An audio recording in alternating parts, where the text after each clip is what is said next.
horrible. The future looks bleak. Remember our childhood to get us through the week. We're getting re-enthused. Back to the past and the things we used. We all know that our pasts were great, escaping the things that today we hate.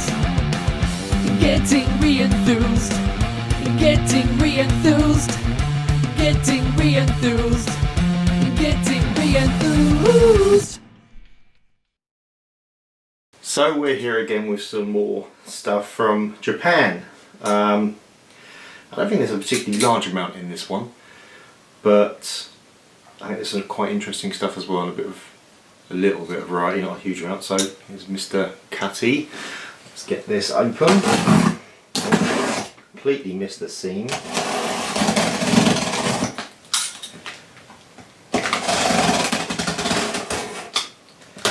And the good thing about Mr. Cutty is if you do miss where the gap the cellotape is, it'll keep cutting anyway because it's that sharp.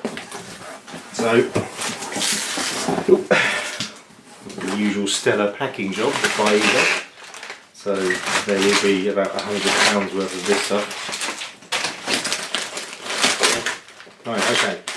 We'll just go with all the noise of opening the cup.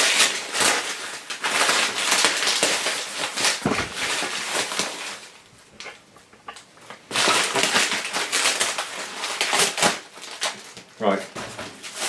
So yeah, quite a few things kind of combined into one, which is unsurprising. So what's this?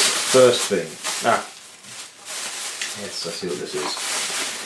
So this is, I mean, back when the Dreamcast first came out, Sega did try to kind of have a few partnerships in place to make it work, and they particularly weren't interested in doing their own handheld. So what they did instead was they made a partnership with SNK, who had the rather wonderful actually Pocket Neo Geo, and so this cable allows you to connect the Dreamcast and the Pocket Neo Geo together, and there were a few games that allowed you to share kind of data and use the handheld for various reasons. So that's kind of cool. I've never owned one before, so it'd be interesting to find the games that actually support them.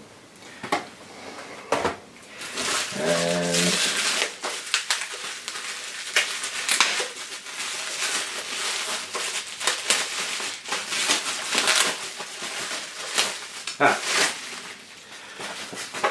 so the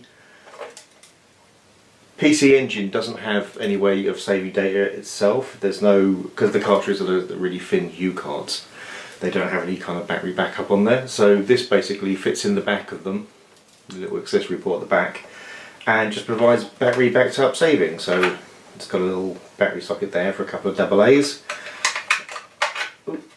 And just gives you a few K of storage space to save some game data. I don't think there's that many games that actually support it. I'll have to find out.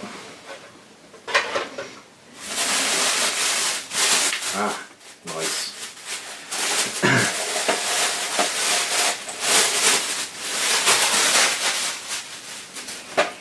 Okay, well, this Neo Geo AES game. I think this one is Fatal Fury Special Edition. I will have to confirm that, but I'm pretty sure it is. I'm really hoping I haven't bought this game, because I own one of the Fatal Fury games twice already. Just kind of got it cheap with a broken AES console, which I later fixed. I don't think this is the same one. I think this is a different version of it, but I will find out.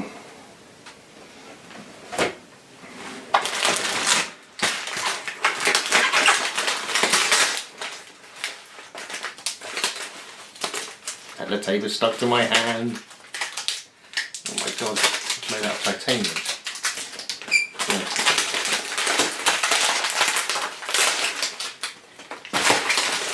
Oh, lots of tiny parcels. Right. Yeah, so back on the Dreamcast again. The kind of VMUs, buying VMUs over here in England is quite expensive. Whereas these were like £1 each. So even with delivery they were okay, really. So that's kind of cool. So these are the, if you don't know, These are the memory units for the Sega Dreamcast, called VMUs, Visual Memory Units, and basically they had these little screens here which could do different things in games, and also some games could put little games on here, like Sonic Adventure had like a little kind of like animal survival game thing and things like that. Tamagotchi, that's the word I was searching for. So they were kind of, that way they were cool, but obviously because they're this and not just memory, they were quite a bit more expensive than like this, the PlayStation 2 memory cards and things, but still good.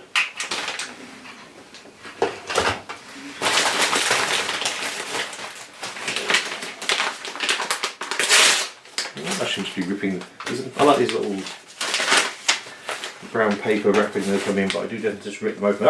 Well, I don't even have to rip this one to play with. This is the mouse of the Dreamcast. I mean, I have literally no use for this. I don't think I own. Oh, you know what? I think Quake could use Quake. Yeah, I think Quake could use the keyboard and mouse, and I've got the keyboard already. I might have to give that a try. It'd be interesting to play a console first-person shooter using keyboard and mouse. But yeah, it's unopened really. That does look completely unused, which is cool. Nice transparent mouse. Awesome.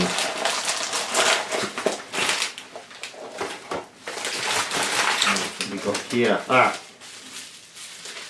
There's going to be lots of ads. There's going to be lots of ads because I buy lots of stuff from auctions, and I invariably forget what I bought. So it's kind of good having a bad memory, and buying a lot of stuff at auction means that you always get surprised when stuff comes through the door. So let's. Oh, this is really packaged well. Indeed. So this is a game for the PC Engine. I've got no idea what it's called. It was very cheap, which is why I bought it. Something Far East of Eden. Yeah, I think it's going to be probably unplayable because it looks like it's some kind of strategy game in Japanese. And that's for the CD system for the PC Engine as well. Okay, nice big parcel. The next one.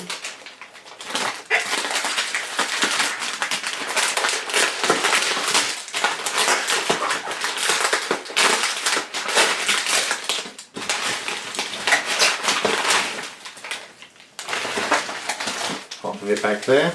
So there'll be a nice crackling in the audio for a little while that bag is settling. Okay, yeah, so these are a whole bunch of PC Engine games. I think it's a mixture of CD and HUE cards. So again, I've got no idea what some of these are. This was very cheap. This worked out about £10 for this whole bundle of games. So yeah, so even though I don't know what half these games are, it kind of works out nice and cheap. So all these ones are CD ones.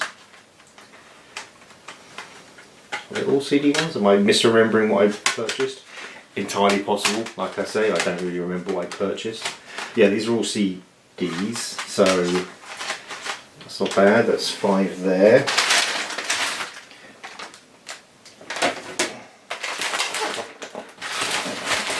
There's another bundle in here. I guess another 5, seeing as the similar size. And the reason why I can't quite tell if they're the HUE cards or the CD-ROMs is because the HUE cards tend to be packaged in CD-ROM cases, and just the clips on the inside you get for manuals and stuff were just used. Did we get this one? No, it's just a very similar casing. Davis Cup Tennis. I knew that one. Oh, we've definitely got this one already though. So that's that game again.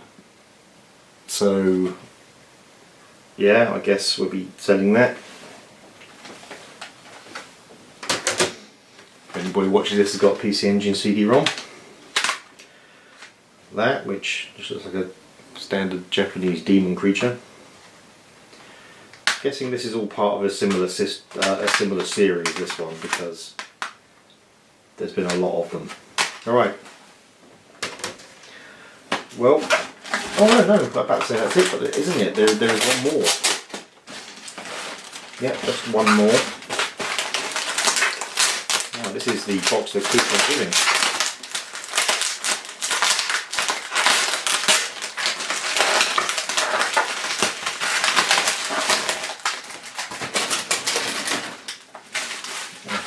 Oh, well, okay.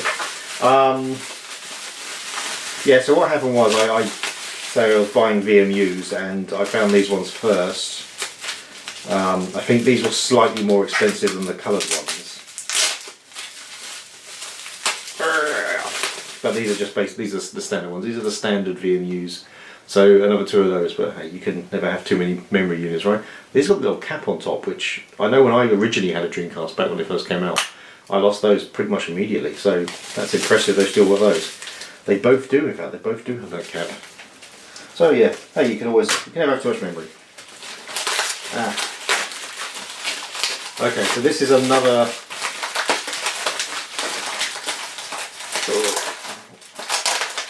set of PC Engine games. Only 4 this time. Only one of blue box. So everything is sticking to my finger. Just get off. Damn, tape. Okay, so well, that's a golf game presumably. And there you go, you see, so that's basically how they used to repackage PC Engine games. Although sometimes they would just be tucked underneath here and you'd have a manual here. So one or two ways. So they're just basically a CD-ROM case. And we have some unpackaged ones. So we have this. I think this is Fire Pro Wrestling. If I go by the picture at the front. So yeah, anyway, so this is, if you haven't seen them before, this is what the Hue cards look like. So very thin. They're really cool actually, I like these. In terms of cartridge style storage devices, these are definitely up there in my top 3.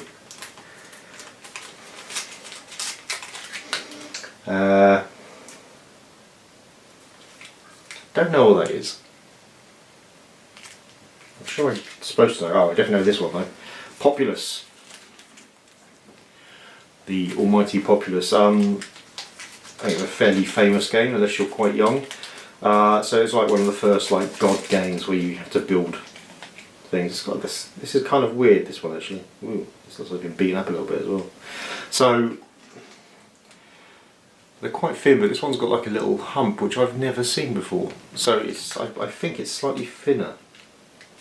Oh, it's the same. I guess it will fit because the slots on the PC Engine they do kind of have an open area at the top. Although I imagine it will be tough to. I will be able to close the lid on my PC Engine Duo, which is the combination PC Engine and CD-ROM thing, because that's got a little flap that goes over.